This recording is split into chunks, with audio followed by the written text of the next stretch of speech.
छोटा लेकिन साफ सुथरा सुंदर सा गांव और चौराहे पर स्थित रामू का ढाबा। सुबह की हल्की हल्की धूप चारों तरफ फैली हुई है। रामू भट्टी पर रखे एक बड़े से पुराने पीतल के पतीले में मटन चला रहा है। आग की लपटें पतीले को चूम रही हैं। उसकी पत्नी शांति पास ही चूल्हे पर गर्मा गर्म रोटियां बेल रही है और उन्हें फुला रही है। हवा में खड़े मसालों की तेज महक, लाल मिर्च का तीखापन, लौंग और इलायची की लुभावनी खुशबू पूरे इलाके में फैल गई है। ये खुशबू इतनी तेज है कि किसी का भी पेट भूख से मरोड़ खाने लगे। आहा, शांति, आज का ये मटन चुस्ता ऐसा बना है कि क्या बताऊं। बिल्कुल ऐसा लग रहा है जैसे स्वर्ग से खुद अप्सराएं इसे पका कर गई हों। मैं सच कह रहा हूँ, इसकी ये खुशबू सूंघ ले तो कोई मुर्दा भी अपनी कब्र से उठकर एक प्लेट मटन की मांग कर ले। अरे रामू जी, मुर्दों को तो छोड़ो, उनका तो भगवानी मालिक है, लेकिन पहले उन जिंदों का सोचो जो कल आकर खूब डटकर उधार खाकर गए हैं और आज तक शक्ल तक नहीं दिखाई। तुम्हारी इस मसालेदार बातों और ढाबे की खुशबू से हमारा घर नहीं चलने वाला, ना ही बाजार से राशन आने वाला है। अरे भाग्यवान, तू हर बात पर इतनी चिंता क्यों करती है? तू भूल गई क्या, ये रामू है। जब तक मेरे हाथ में एक करछी है और मेरे हाथों में ये पकाने का जादू है, तब तक हमारे ढाबे पर कभी भीड़ कम नहीं होगी और ना ही हमारे गल्ले में पैसों की कमी होगी। बस तू देखती जा। ठीक उसी समय गांव का सबसे बड़ा पेटू, सबसे बातूनी और हमेशा भूख की तलाश में रहने वाला नौजवान बिरजू ढाबे में प्रवेश करता है। उसकी आंखें सीधे पतीले की तरफ टिकी है और वो अपनी जीभ होठों पर फेर रहा है। रामू काका, आहा, ये कैसी गजब की खुशबू आ रही है आज। मेरे तो पेट में सिर्फ चूहे ही नहीं, पूरे हाथियों का झुंड दौड़ रहा है। भूख के मारे मेरी तो आंतें सुकड़ रही हैं काका, जल्दी से कुछ खिला दो।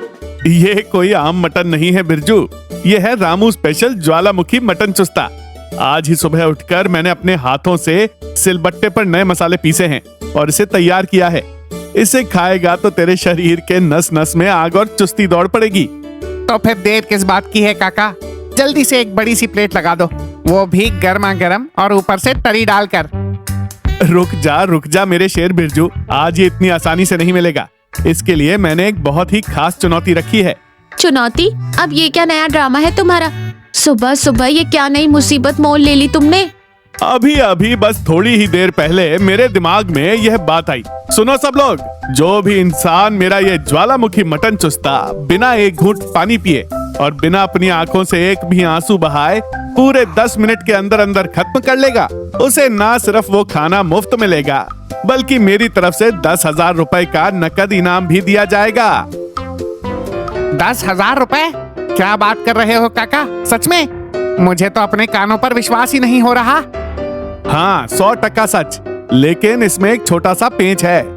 अगर कोई इस चुनौती में हार गया या बीच में ही पानी पी लिया या रो दिया, तो उसे उस मटन की प्लेट की कीमत का ठीक दुगना पैसा मुझे देना होगा। बोलो बिरजू, है मंजूर?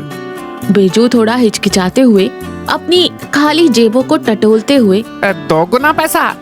बाप रे, लेकिन अगर जीत गया तो 10,000 रुपए। ठीक है, मैं तैयार हूँ काका। ये बिरजू का पेट है, कोई मजाक नहीं। मैं यह चुनौती जीत कर ही दिखाऊंगा। कुछ देर बाद बिरजू एक कुर्सी पर बैठा है। उसके सामने एक बड़ी स्टील की प्लेट में धुआं उठता है। खौलता हुआ मटन चुस्ता रखा है। उसका रंग एकदम गहरा खूनी लाल है और ऊपर लाल मिर्च का तेल तैर रहा है। शांति के हाथ में एक पुराना सा टाइमर है और वो बहुत ही चिंतित और परेशान होकर खड़ी है। तुम्हारा समय शुरू होता है अब। बिरजू बहुत ही जोश और उत्साह के साथ पहला बड़ा निवाला अपने मुंह में रखता है। वो आंखें बंद करके पहले कुछ सेकंड्स तक उसके स्वाद का आनंद लेता है। पहले 5 सेकंड तक सब कुछ सामान्य रहता है, लेकिन उसके बाद अचानक से उसकी आंखें फटी की फटी रह जाती हैं। मिर्ची ने अपना भयानक असर दिखाना शुरू कर दिया है। उसका चेहरा धीरे धीरे लाल टमाटर जैसा पड़ने लगता है। ये क्या है ये? मेरे मुंह में क्या सुलगते हुए अंगारे डाल दिए तुमने? ऐसा लग रहा है जैसे किसी ने मेरे गले में आग लगा दी हो। मैंने तो पहले ही कहा था ना बिरजू, इसका नाम ज्वालामुखी मटन चुस्ता है। अब याद रख, बिना पानी पिए और बिना आंसू बहाए इसे खाना है। नियम तो नियम है मेरे भाई।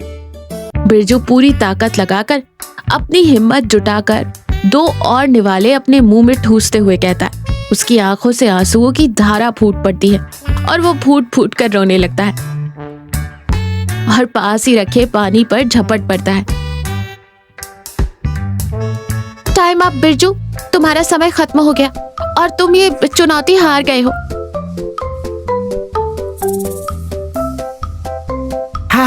हाँ, मैं हार गया काका। अरे बाप रे बाप, तुमने इस मटन में मिलाया क्या था? क्या पूरी दुनिया की लाल मिर्च की खदान खोदकर इसमें डाल दी थी? मेरी तो आज जान ही निकल गई थी। ठीक है, अब बातें बनाना बंद कर और वो 2 गुने पैसे निकाल कर मेरे हाथ में रख। बिरजू बहुत ही दुखी उदास अपनी जेब से पैसे निकालता है और रामू के हाथ में थमा देता है। अगला दिन शांति गांव के एक पुराने कुएं से पानी खींच रही है।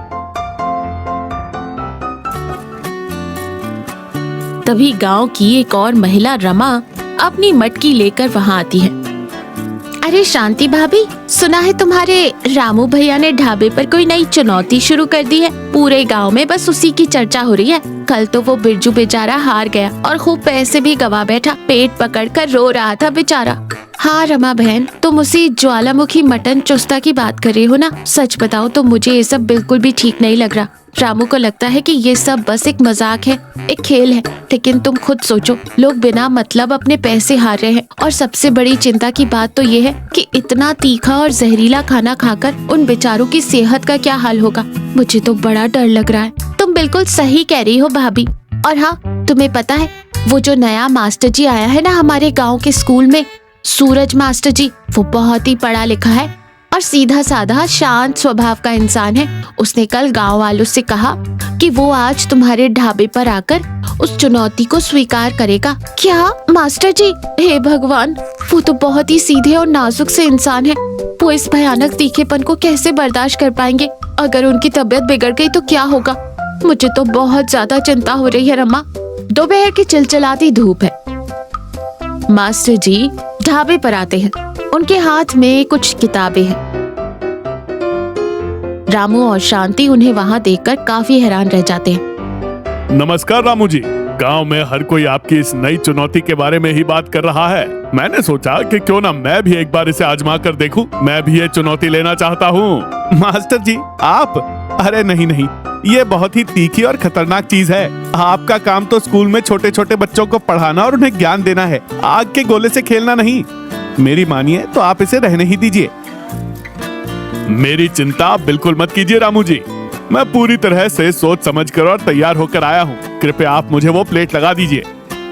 वो लाल खौलता हुआ ज्वालामुखी मटन चुस्ता सूरज मास्टर जी के सामने रख देता है। शांति इतनी परेशान है कि वो बार बार अपने हाथों को मल रही है। शामू, वो एक मास्टर जी हैं, वो कोई बिरजू जैसे आवारा नहीं है। तुम इसमें थोड़ी मिर्च कम कर दो ना, या कम से कम तरी निकाल दो, बेचारे सह नहीं पाएंगे। नहीं शांति, ऐसा बिल्कुल नहीं हो सकता। नियम सभी के लिए एक समान है। चुनौती का मतलब चुनौती ही होता है। सूरज मास्टर जी बहुत ही आराम से अपना खाना शुरू करते हैं और हर निवाले को बहुत अच्छी तरह से चबा चबा कर खा रहे हैं। थोड़ी ही देर में उनका चेहरा हल्का लाल होने लगता है। उनके माथे पर पसीने की कुछ बूंदें चमकने लगती हैं। लेकिन हैरानी की बात ये थी कि उनके चेहरे पर दर्द या तकलीफ का एक भी भाव नहीं है। रामू और शांति दोनों अपनी आंखें फाड़कर उन्हें बस देखे जा रहे हैं। 5 मिनट बीत चुके हैं और सूरज मास्टर जी आधी से ज्यादा प्लेट खत्म कर चुके हैं। बाप रे बाप, ये मास्टर जी तो कोई मामूली इंसान नहीं है, ये तो चमत्कार कर रहे हैं। आज तो मेरे 10,000 रुपए गए हाथ से समझो। ठीक उसी पल सूरज मास्टर जी एक और निवाला निकलने की कोशिश करते हैं और अचानक से जोर की खांसी उठती है। वो खांसते खांसते बीच में ही रुक जाते हैं। मिर्ची के तीखेपन के कारण उनकी आंखों में पानी भर आया है।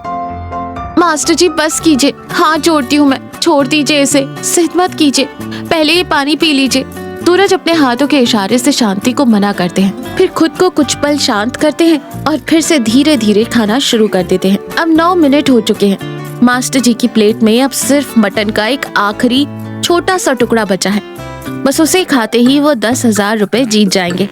मास्टर जी उस आखिरी टुकड़े को अपने हाथों में उठाते हैं, उसे अपने मुंह के करीब ले जाते हैं, लेकिन अचानक वो रुक जाते हैं। वो कुछ सेकंड के लिए उस टुकड़े को घूरते हैं। रामू जी, मैं हार मानता हूँ, मैं यह चुनौती हार गया। क्या आप क्या कह रहे हैं मास्टर जी? आपकी प्लेट में सिर्फ और सिर्फ एक टुकड़ा बचा है। जीत तो बिल्कुल आपकी मुट्ठी में है। आप ऐसा क्यों कर रहे हैं? हाँ रामू जी, आप सही कह रहे हैं। जीत मेरे हाथ में है, लेकिन मुझे अंदर से यह महसूस हुआ कि अगर मैंने यह आखिरी टुकड़ा जबरदस्ती खा लिया तो मेरी तबीयत सच में बहुत ज्यादा खराब हो सकती है और कल सुबह मुझे उठकर अपने स्कूल जाना है। उन मासूम बच्चों को पढ़ाना है। उन बच्चों का भविष्य मेरी अपनी सेहत और मेरा कर्तव्य इन 10,000 रुपयों के इनाम से कहीं ज्यादा कीमती और अहम है मेरे लिए। मैं कुछ पैसों के लालच में आकर अपनी जिम्मेदारी और अपनी सेहत को दांव पर नहीं लगा सकता। मास्टर जी अपनी जेब से बहुत ही सम्मान के साथ हार की दुगनी रकम निकालते हैं, रामू के हाथ में रखते हैं, हाथ जोड़कर नमस्कार करते हैं और बहुत ही शांति से वहाँ से चले जाते हैं।